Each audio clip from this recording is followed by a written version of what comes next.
দেখো এরপরে তোমাদের টেক্সচুয়াল গ্রামার রয়েছে। টেক্সচুয়াল গ্রামার বলতে যেগুলো আমি আগের দিন বোঝালাম, tense, voice, indirect speech, phrasal verb, preposition, clause, participle, gerund, transformation of sentence. দেখো এরপরে তোমাদের রয়েছে টেন্স। আচ্ছা টেন্স থেকে কি টাইপ কোশ্চেন আসে আমি বল দিই।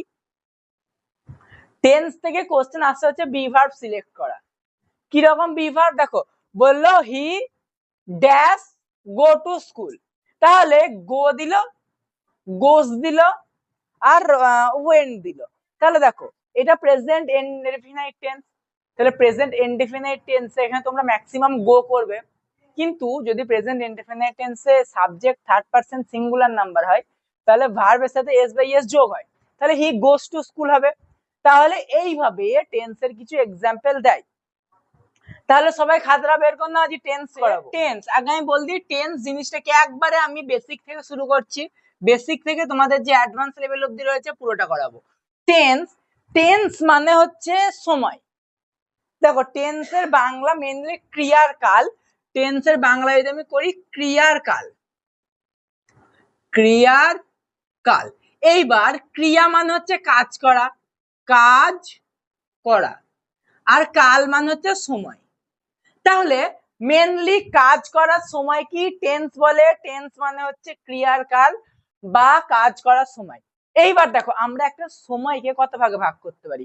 খুব ঠান্ডা মাথায় কামনেসের সঙ্গে বোঝো যে আমরা একটা সময়কে কত ভাগে ভাগ করতে পারি, 3 ভাগে। একটা আমি যেটা করে এসছি, আর একটা যেটা আমি বর্তমানে করছি, আর একটা যেটা আমি করবো এরপরে। দেখো মেনলি এর বাইরে তো আমরা কিছু করতে পারি না। তাহলে এই জিনিসটা টেন্স আমরা 3 রকম লিখবো। কি কি? একটা হচ্ছে প্রেজেন্ট টেন্স, একটা হচ্ছে প্রেজেন্ট টেন্স, একটা হচ্ছে পাস্ট টেন্স, একটা হচ্ছে future tense. Present tense, past tense, future tense. Present tense মানে বর্তমান কাল, পাস্ট টেন্স মানে অতীতকাল, ফিউচার টেন্স, ফিউচার টেন্স মানে হচ্ছে ভবিষ্যৎকাল। তাহলে আমরা একটা টেন্সকে এতগুলো ভাগে ভাগ করতে পারি। টোটাল এই 3 ভাগই ভাগ করা যায়। এইবার এই প্রতিটা 3টে ভাগের একটা করে ভাগ রয়েছে। কেন রয়েছে আমি বলি। দেখো মেনলি এই টেন্স কটাকে present tense, past tense, future tense, এই প্রতিটা টেন্সকেই মেনলি 4 ভাগে ভাগ করা হয়। একটা কি? একটা ইনডেফিনাইট, একটা ইনডেফিনিট বা যেটাকে তোমরা সিম্পল বলো অনেকে, সিম্পল। একটা হচ্ছে কন্টিনিউয়াস, একটা হচ্ছে পারফেক্ট, একটা হচ্ছে perfect continuous.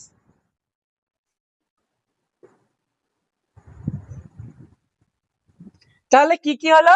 Indefinite, continuous, perfect, আর একটা কি বললাম? Perfect continuous. এইবার আমাদের মেনলি তোমাদের অ্যাকর্ডিং টু ক্লাস 11 সিলেবাস তোমাদের মেনলি স্ট্রাকচার জানলেই কাজ মিটে যাবে, আর কিছু জানতে না। স্ট্রাকচার বলতে যেটাকে তোমরা বাংলায় গঠন বা অনেক বইয়ে গঠন প্রণালীও লেখা থাকে, তো এইটাকে স্ট্রাকচার বলে। এই স্ট্রাকচারটা যে গঠনটা তোমরা যদি জানতে পারো যে কিভাবে একটা টেন্স তৈরি হচ্ছে, একটা টেন্স তৈরি করার জন্য কি কি লাগে, এই জিনিসটা যদি তোমরা জানতে পারো তাহলে তোমাদের মোটামুটি টেন্স ক্লিয়ার। তোমাদের পরীক্ষা দেওয়ার জন্য তোমরা রেডি হয়ে যাবে টেন্সের জন্য। বেশ দেখো আমরা এইবার টেন্সটা তাহলে শুরু করি প্রেজেন্ট টেন্সে। তাহলে আমি কি বললাম, এই 4টে ভাগ থাকলো, আমি এই দিকের সাইডে করাচ্ছি। হ্যাঁ তাহলে দেখো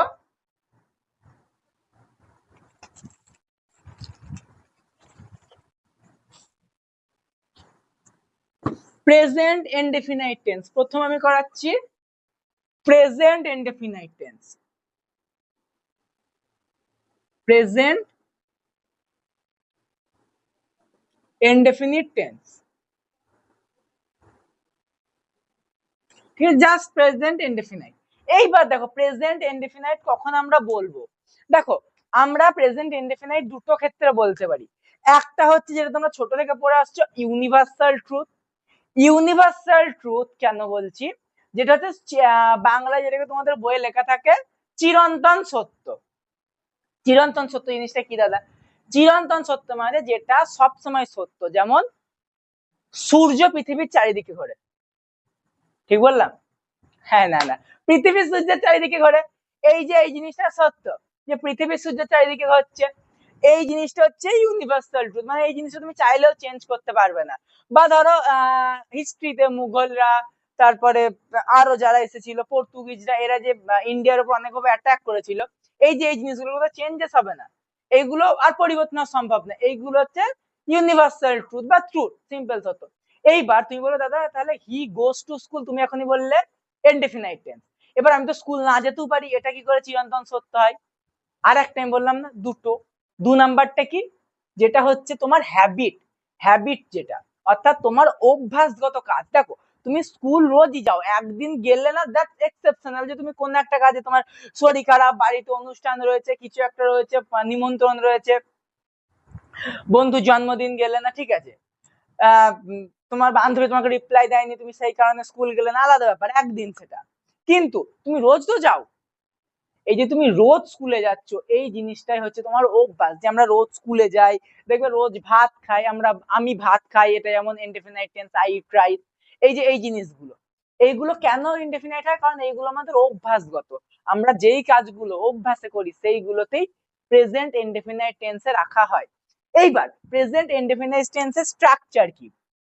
দেখো মেনলি প্রেজেন্ট ইনডেফিনাইট টেন্সের স্ট্রাকচার হচ্ছে সাবজেক্ট থাকবে প্লাস ভার্ব। এইবার আমি বলি, আমি এখানে একটা ছক করে দিচ্ছি ভার্বের।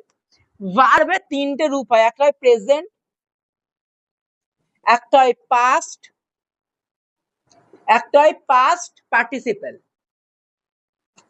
আর একটা কি হয়, একটা হয় পাস্ট পার্টিসিপল।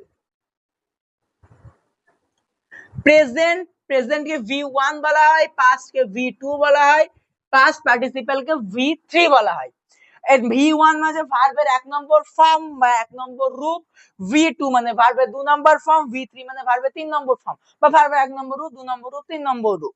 এইবার এইখানে যদি গো হয়, এখানে ওয়েন্ট হয়, এখানে গান হয়, তারপরে কি হয়, এখানে যেই থাকে হচ্ছে ডু, ডিড, ডান। এইবার ম্যাক্সিমাম ভার্ব ইডি যোগ করলেই হয়ে যায়, ম্যাক্সিমাম ভার্বে ইডি যোগ করলেই হয়ে যায়, খুব এক্সেপশনাল ভার্ব যেমন ইট, ইট, এট, ইটেন, এই যে এই ভার্ব গুলো বা এই দুটো ভার্ব যে দুটো তোমরা কমনলি করে আসো, এই ভার্ব গুলোতে চেঞ্জেস হয়, কিন্তু ম্যাক্সিমাম ভার্বে ইডি যোগ করলেই হয়ে যায়। এবার তুমি বলবে কিরকম, এটি যেমন প্লে, প্লে মানে হচ্ছে খেলা, প্লেড, এইটাও প্লেড। এই যে ম্যাক্সিমাম ভার্বে লাস্টে ইডি যোগ করে দিলে, প্রেজেন্টে ইডি হয় না, আমি আবারও বলছি প্রেজেন্টে ইডি যোগ হয় না, পাস্টে আর পাস্ট পার্টিসিপলে ইডি যোগ করে দিলেই হয়ে যায়। তাহলে এইখানে হয় হচ্ছে V1 অর্থাৎ ভার্বের 1 নম্বর রূপ, তারপর হয় হচ্ছে অবজেক্ট। অবজেক্ট মানে তোমরা সবাই জানো যেটা লাস্টে পড়ে থাকে। এইবার ধরো আমি যেটা বললাম এখনই, সে, আমি ভাত খাই, আমি ভাত খাই, তাহলে এইখানে দেখো প্রথমে আমরা, তুমি মানো বা না মানো, আমরা ইংলিশ করতে গেলে যেহেতু আমাদের মাদার ল্যাঙ্গুয়েজ বাংলা, আমরা প্রথমে আগে সেটাকে বাংলায় ভেবে নিই, তারপর সেটাকে ইংলিশে ট্রান্সলেট করি, আগে বাংলায় ভেবে নিই তারপর ইংলিশে ট্রান্সলেট করি। তাহলে আমি ইংরেজি কি সাবজেক্ট, সাবজেক্ট হচ্ছে এখানে আমি, আই, তারপরে V1 মানে ভার্বের প্রথম রূপ ইট, খাই, খাওয়া ইংরেজি কি ইট হলো, তাহলে ভার্বের প্রথম রূপ, কি খাই, ভাত খাই, তাহলে অবজেক্ট আই ইট রাইস। এইটা দেখো এত দূর অব্দি সবার ক্লিয়ার? তোমরা আগে এত দূর অব্দি ভালো করে বোর্ড থেকে আমি সরে যাচ্ছি, দেখে নাও, প্রয়োজন পড়লে স্ক্রিনশট তুলে নাও, খাতায় নোট করে নাও, এত দূর অব্দি ক্লিয়ার নাকি আমাকে বলো। বেশ, তাহলে তোমাদের এত দূর অব্দি ক্লিয়ার। এইবার আমি আসি, আচ্ছা আমি এই জায়গাটা মুছে দিচ্ছি, হ্যাঁ এই ছকটা আমি মুছে দিচ্ছি, কারণ এরই আর একটা পার্ট আছে, আমি বুঝিয়ে দিচ্ছি।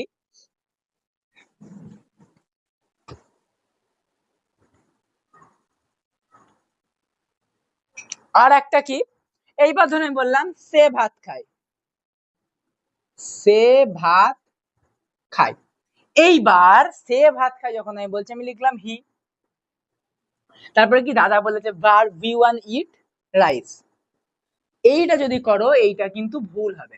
কেন ভুল হবে? কারণ আমি ওই যে বললাম একটা কন্ডিশন থাকে, যদি subject third person singular number হয়, সিঙ্গুলার নাম্বার হয়, তাহলে ভার্বের সাথে এস বা ইএস যোগ হয়, তাহলে ভার্বের সাথে এস বা ইএস যোগ হয়। কিরকম ব্যাপার এটা? দেখো হিটা কি, পার্সনে বলো হিটা কি? আরে আমি ফার্স্ট পার্সন, তুমি সেকেন্ড পার্সন, বাকি যারা আছে সবাই থার্ড পার্সন। ধরো তুমি আর তোমার গার্লফ্রেন্ড, বাদ দাও, তোমার জীবনে গার্লফ্রেন্ড হবে না, তোমাদের বান্ধবী, তুমি আর তোমার বান্ধবী গল্প করছো। এইবার তুমি যখন তোমার বান্ধবী গল্প শোনাচ্ছ, তুমি ফার্স্ট পার্সন, তোমার বান্ধবী সেকেন্ড পার্সন, বাকি সবাই থার্ড পার্সন।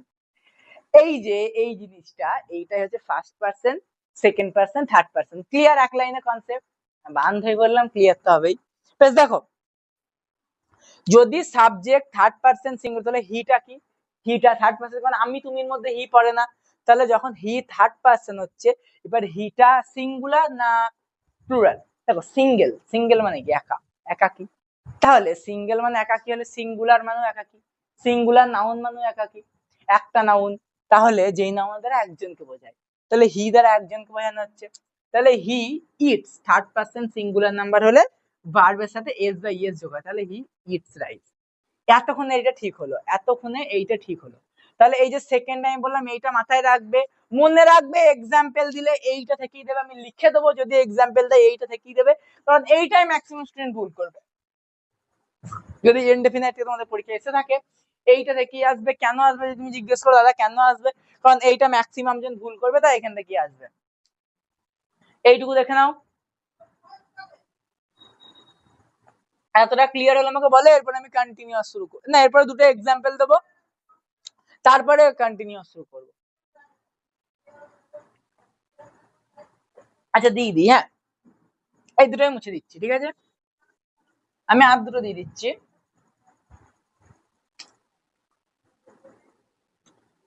তারা বাড়ি যায়, আর একটা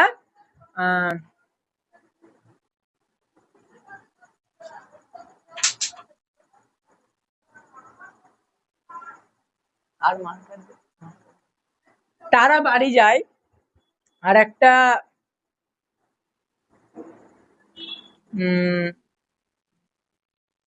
অমিত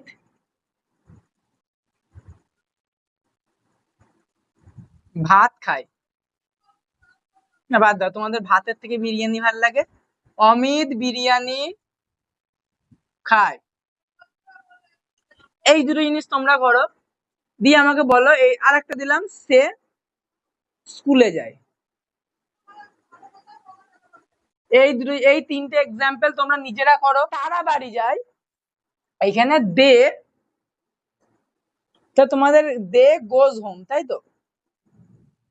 আচ্ছা এখানে কিন্তু দে গোজ হবে না, গো হবে, কারণ দে আমি বলেছি থার্ড পার্সন সিঙ্গুলার নাম্বার, দে তো সিঙ্গুলার নয়, দে প্লুরাল ফর্ম, সেই জন্য এখানে দে গো হলো। এইবার আসি অমিত বিরিয়ানি খায়, তাহলে অমিত ইট বিরিয়ানি, অমিত ইট বিরিয়ানি। দেখো এইখানে একটা ভুল হওয়ার চান্স আছে, কারণ Amit third person singular number, তাহলে এখানে অমিত ইটস বিরিয়ানি হবে। আর একটা সে স্কুলে যায়, এটা তো simple, he goes to school. দেখো এইটা মেনলি তোমাদের ইনডেফিনাইটের ফুল ছিল, এর পরের ক্লাসে আমরা বাকিগুলো দেখবো, ঠিক আছে।